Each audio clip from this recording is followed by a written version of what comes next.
Welcome to GRE. I'm your host, Keith Weinhold. Good news and bad news about both real estate and the prospects for a recession in the broader economy and how that affects housing. Then, national home prices are falling. Will it continue? Today on Get Rich Education.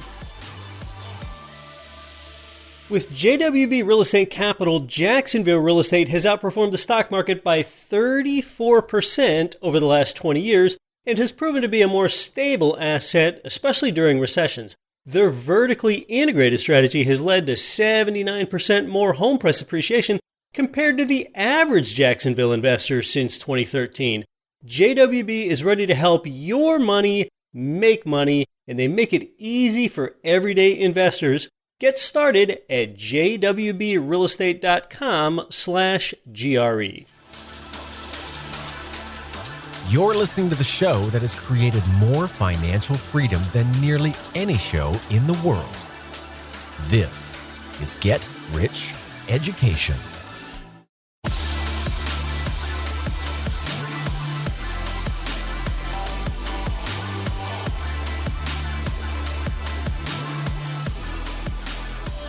Welcome to GRE from Annapolis, Maryland to Santa Ana, California, and across 188 nations worldwide.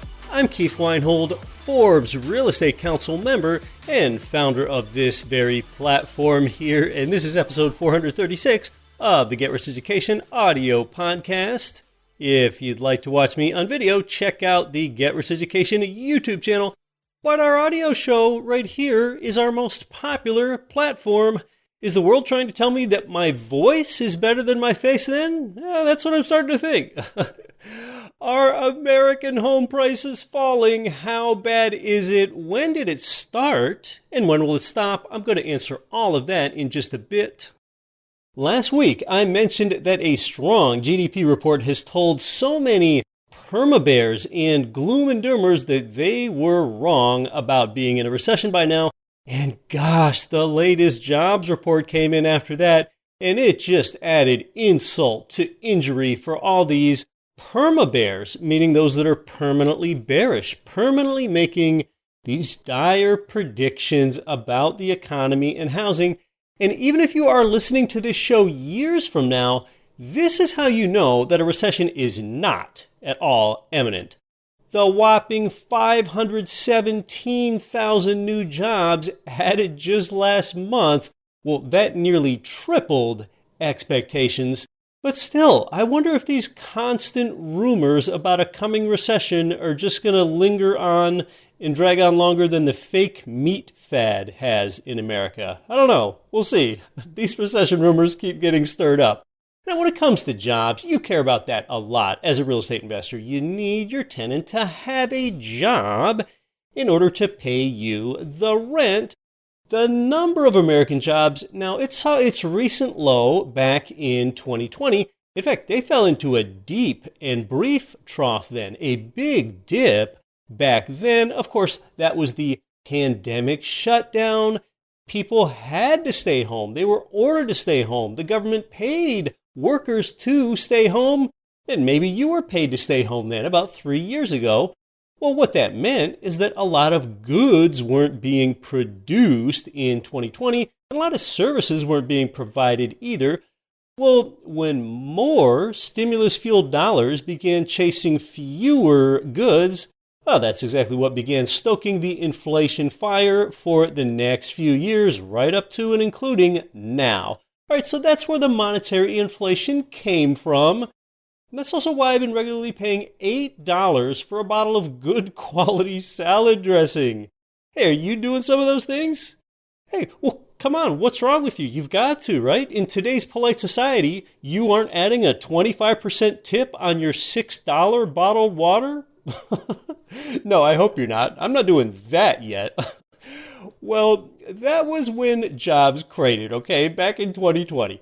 Now, by today, with all of these American jobs roaring back, total jobs are now 2.7 million above pre-pandemic levels. There's now just a 3.4% unemployment rate. And you know, that's just really hard for the gloom and doomers to deal with. All right, well, that is the good news. All right, and although more jobs are good news, it's not all good. The bad news here is that strong employment, that means more inflationary pressure. And to that point, Jerome Powell recently said that Americans should expect a couple more interest rate increases in order to keep combating inflation. And surely, I am not saying that everything is all good in the good old USA. I mentioned some of the economy's other problems last week. All right, but what's the reason for all this job creation? Where do these jobs keep coming from? Why is this happening in America? In a word, it is American innovation. Innovation creates jobs. Now, there might have been one point in your life where you thought that innovation destroys jobs, like, for example, with the fact that today's bank tellers and grocery store cashiers are disappearing, because that phenomenon is quite visible. Innovation does not destroy jobs. Innovation creates jobs. And we're going to look at why shortly. But first, understand that the Global Innovation Index, that was recently released, and it shows that America is the second most innovative nation in the entire world. Yep, of 193 UN-recognized world nations, the U.S. is only second to Switzerland. People have falsely believed that innovation destroys jobs since before the tractor replaced horses and mules. Yeah, last century, one new tractor that typically replaced 5 horses or 5 mules. What that meant is that pretty soon it took fewer farmers to feed and care for those animals because fewer animals were needed. And fast forward to today, for the ultimate result and outcome that innovation creates jobs is just look no further than where you are today, right now, and think about the world around you. We are more technologically advanced than at any time in human history. Well, what's the result? The result is that we have 11 million more jobs than we even have available workers. So really, that's kind of the opposite of unemployment. It's overemployment. And innovation is what got us here. See, 20 years ago, no one could have foreseen all of today's new job opportunities as a drone operator or quantum machine learning analyst or a YouTube creator, a podcaster, a social media director, app developer, information security analyst. New jobs that didn't exist before that we couldn't have foreseen 20 years ago, like a digital marketer or a TikToker or a metaverse wearables developer, and on and on. So that right there, that's evidence that in 20 years, it's hard to foresee what new jobs will exist that don't exist today but will be created. I mean, even eBay, which some regard as a digital yard sale company, although they're more than that, but eBay, they just announced new hires for Web3 and NFTs. Those fields barely existed 2 years ago. So tenants are going to keep having jobs. In a few years, when self-driving cars replace Uber drivers, well, those driver jobs, they're simply going to migrate to a better and higher use, just like it did for jobs of a bygone era that went away, like telephone switch operators and the travel agent and bowling pin boys and elevator lift attendants. Those are those bygone jobs. But yet, somehow people are still going to fear for the loss of jobs with innovation. Don't fear for a loss of jobs. Fear for a loss in innovation. American innovation is what drives all this job growth. So the fact that we aren't having a recession anytime soon, that is really frustrating for all of the perma-bears. And I wouldn't completely count it out that we could have a mild recession later this year, but not soon. We're going to look at the probabilities of that shortly.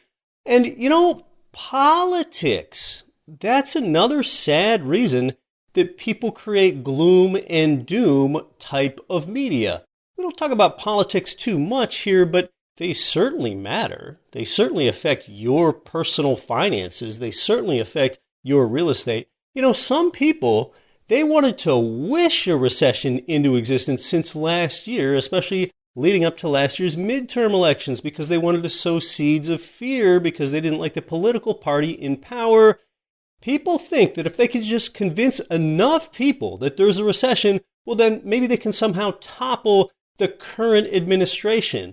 And then if that incumbent administration does get toppled and their people are now in power, even if it doesn't change anything in the economy, that same recession promoter will just suddenly stop promoting a recession because they got their political wish. It's politically driven. I don't do that here. I don't do these left versus right politics. I don't do left-right. Instead, I do up-down. Up is integrity. Let's go up. And I first heard that up-down framework from Dr. Chris Martenson, someone I really respect. We had him on the show a couple times here. I don't want to sow these seeds of division.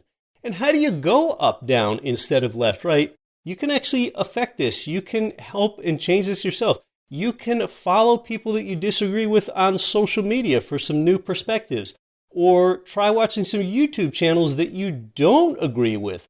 Even delete your YouTube history and start over if that does the trick. That really keeps people out of these think tank silos, because today's suggested video and social feeds, they just often keep people in this narrow think silo. So I really like to get a diversity of opinions. So two big reasons that crash bros have been wrong are, number one, discounting American innovation, and number two, some of them being blinded by politics.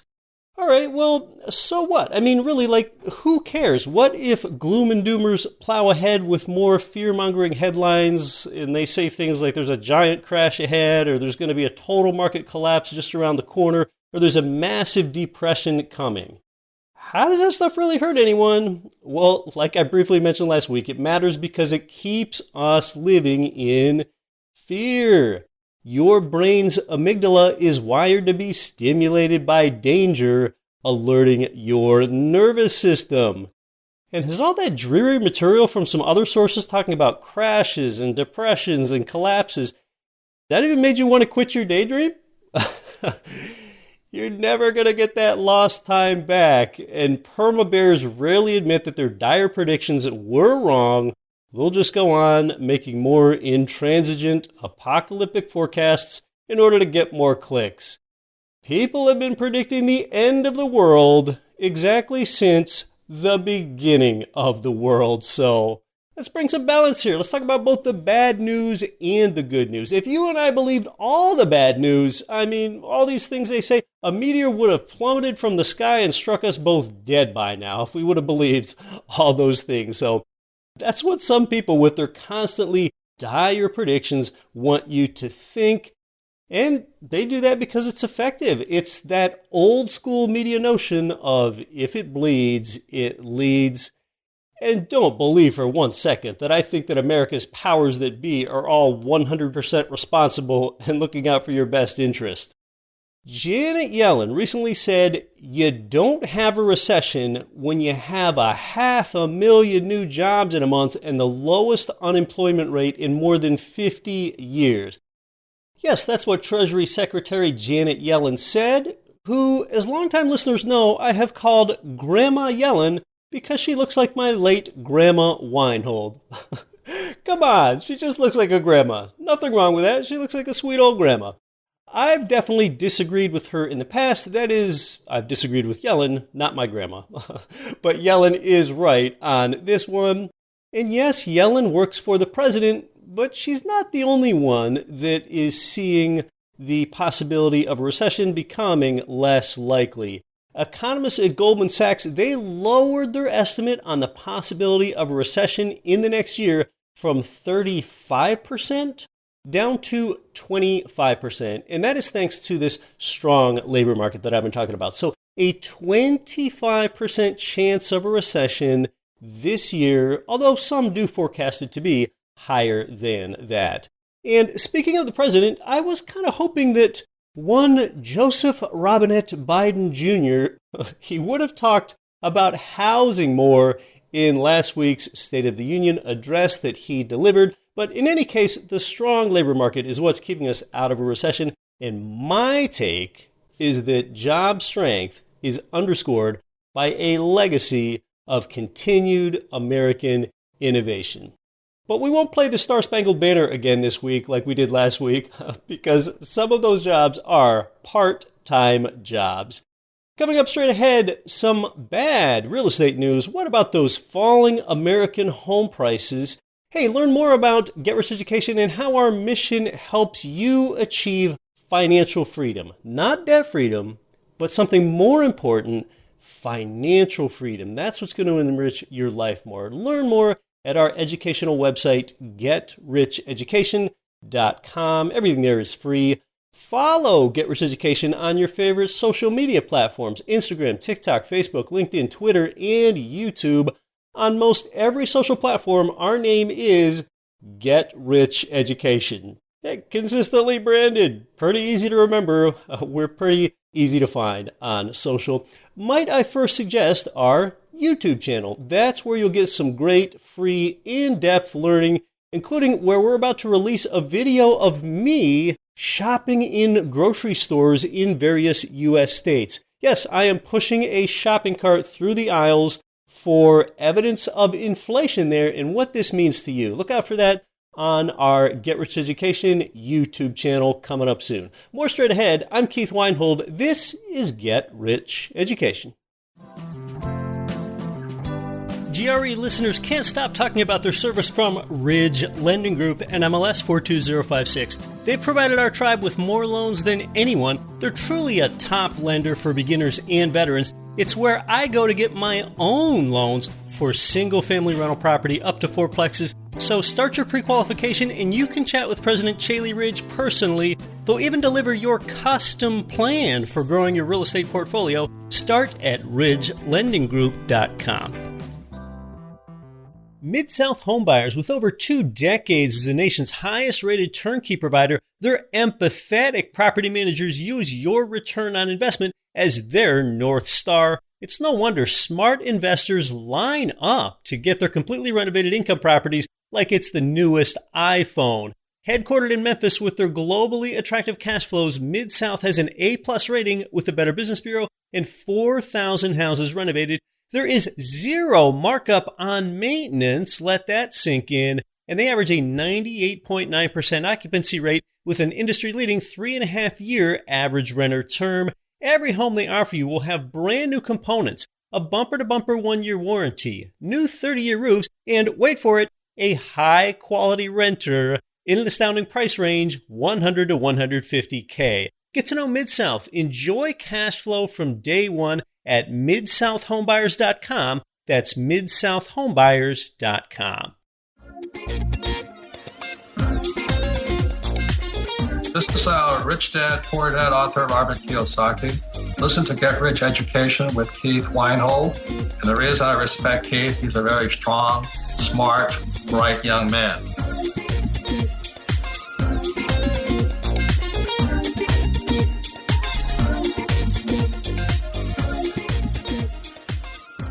Welcome back to GRE. Last week I told you why I don't expect our core markets to see much price movement in the near term.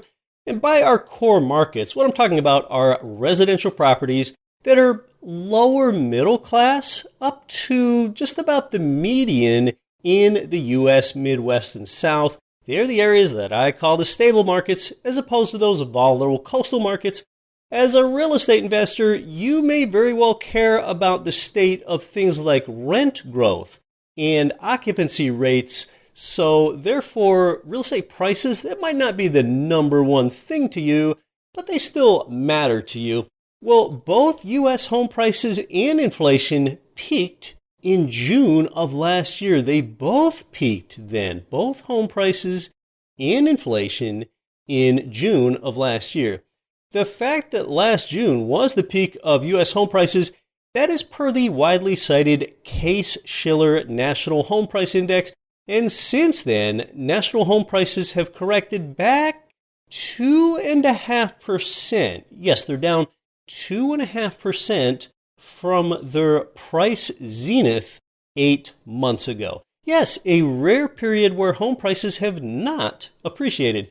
Redfin recently told us that of the 50 most populous cities in the nation, the 10 or 11 here that have fallen the most over the past year, so this is annualized information here, and I'm just going to round these to the nearest whole percent. They are San Francisco, where home values are down 10%. Sacramento, California, down 6%. San Jose, California, down 6%. LA, down 5%. Oakland, down 4%. Seattle, down 4%. Pittsburgh, Pennsylvania, down 4%. I gotta say, I'm a little surprised at Pittsburgh. I just visited Pittsburgh a few months back, and I don't know why their home prices are down 4%. I might go research this. Austin, Texas, down 3%. Not a coastal market, but a market that overheated in the pandemic run-up. New York City, down 3%. Phoenix, down 2%.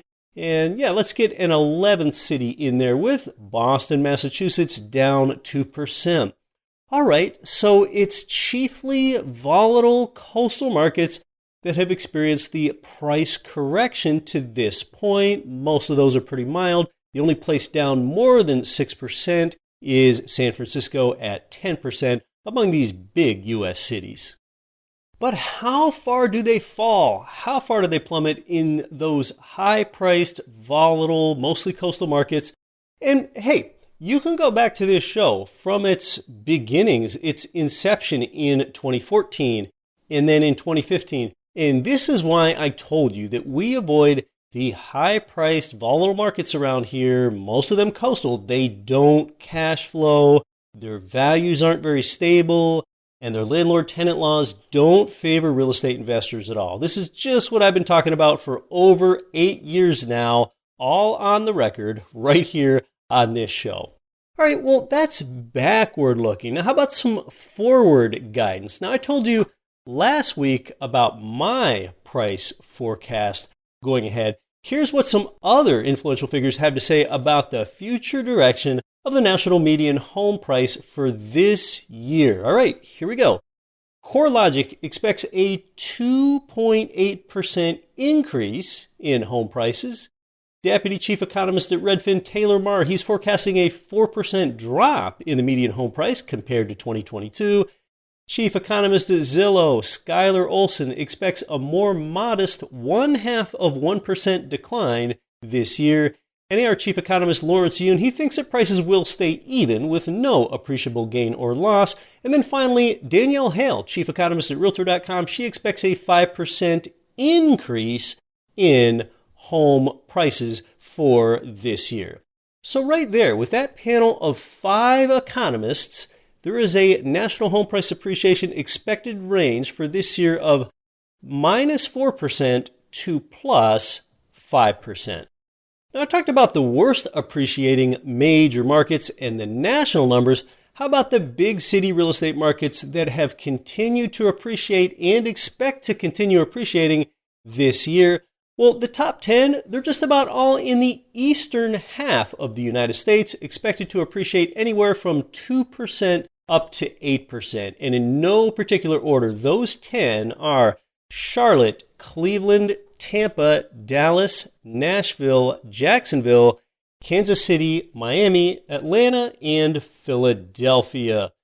Though mortgage rates have hit a 5-month low now, and they're near 6%, I think that mortgage rate direction is more difficult to forecast than home prices are. I shared that with you before, but I will tell you, at this point, I will advise you that mortgage rates have more upward pressure on them than they do downward pressure. And that's partly due to this high job growth. High job growth, that can keep inflation buoyant for a while, and therefore that makes the Fed want to keep raising up those interest rates. So in summary, home prices expect to stay stable or perhaps rise just a touch in many stable Midwest and South markets, and they probably have further to fall in the high-priced markets, those volatile ones, most of which are on the coasts. And Jacksonville, in the areas just north of it, up into southern Georgia, and Jacksonville in the areas just south of it, down along the coast about halfway down Florida. That's sort of a notable exception. That's one major coastal area that usually behaves like a stable market and has pretty good cash flow. So I actually like these coastal places for investors, but that is a coastal outlier. Real estate has been more attractive to buyers this year compared to last year, and that's evidenced by the increase in purchase applications. But for anyone that says something like it's never been a better time to buy real estate, come on, I don't believe that for a moment. Never been a better time? I mean, never is a long time. For example, even 2012. 2012 was a pretty awesome time to buy real estate. That's about when prices hit their sweet lows. But those prices are just never coming back. And I'll tell you, when do I think was the worst time to buy real estate in the recent past? I think you can think back that far. It's not that long ago. What year do you think that was? I think it was 2021. Yeah, 2021. That's when the housing inventory was so low and everyone was competing for houses. And you had to drop so many contingencies that sometimes you had to feel like you better waive your home inspection, which is not something that I recommend. 2021, that's often when you had to pay all cash to compete against this big horde of bidders that were all trying to get the same property. That's bad. That means you've got no leverage when you're paying all cash. In 2021, that's when you often had to offer more than the asking price just to get the place. So 2021, they were some choppy seas for buyers, but that was a good year for sellers. And even in 2021, with its challenges, you would have been hard-pressed to find a better investment than real estate when it is carefully bought income property. That's still where you would have a strong risk-adjusted return as long as you're buying in the type of markets that we like to buy in. Yeah, we're talking about real estate pays 5 ways type of properties. San Francisco row house in 2021 that you had to pay all cash in $100,000 over offer price for? No, that's never a good strict financial investment, though that might be a nice home for your family. But today's market, now you've got more inventory and you have these incentives that more and more income property providers are offering you, like I mentioned last week. And I want to mention these again because they are so special. They don't often exist in the income property marketplace. There are 3 ways that you can save thousands of dollars in today's real estate market. And this isn't like thousands of dollars over a 30-year mortgage. This is thousands of dollars at the time you purchase. So these 3 incentives, you can't get them from every provider at GRE Marketplace, but this is now getting pretty common. So ask about them. The first incentive that's saving you thousands of dollars is that a lot of sellers are crediting buyers like you 2% of the purchase price at the closing table. You can use this to buy down your interest rate if you want to. So therefore, on a $250,000 income property purchase, that is $5,000 of cash to you at the closing table. I don't know how long this incentive is going to last because although mortgage rates have now fallen a full 1% from the recent peak, you're still getting cash at the closing table to buy your rate down. So the reason sellers are doing this is to give you an incentive to purchase in this higher mortgage rate environment. Well, they've come down 1%, and then you can use this cash to further buy it down. The second of 3 incentives is free property management for up to 2 years. And if you don't have to pay a property management fee, that can increase your cash flow by about $150 each month or more on every single one of your properties. I don't know how long that one is going to last either. And then the third one is the rent guarantee. And what a rent guarantee means is that if your property is vacant, the seller pays rent to you until the property is occupied with a tenant. All right, so this third one, the rent guarantee, that's the only one that could last for the longer term. So on your next income property purchase at GRE Marketplace, be sure to ask about these incentives. And if you are listening to this episode in the distant future, well, those incentives are probably not going to be there anymore. So then just take this as a point of historic context. Understand the GRE Marketplace, it's not like a big box store. It's more like an organic farmer's market where we help match you with experienced property providers. And a lot like an organic farmer's market, check back regularly for new offerings. It is a vibrant market, and you see all those markets in the Midwest and South there. Check back every few weeks. And to help you out there, we actually video interview the property managers in most of the markets over there on that page for you. And yes, with today's incentives, your property manager could be like your unpaid servant for 2 years. But we do interview them right there on Marketplace to give you a good feel for them. Wealthy people's money either starts out in real estate or it ends up in real estate. And I really wish that a resource like GRE Marketplace existed when I began investing in real estate. I had to figure out so much by myself then, and it is still free. There is zero subscription fee. GREmarketplace.com. It's still a completely free service to you. Just create one login and get access to all providers at GREmarketplace.com. Next week, a show unlike any we've ever had before. I'm Keith Weinhold. Don't quit your daydream.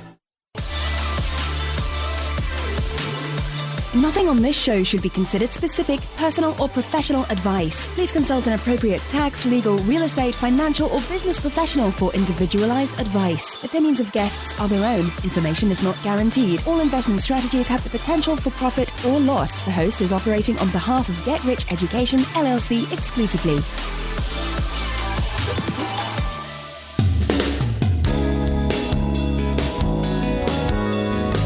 The preceding program was brought to you by your home for wealth building, GetRichEducation.com.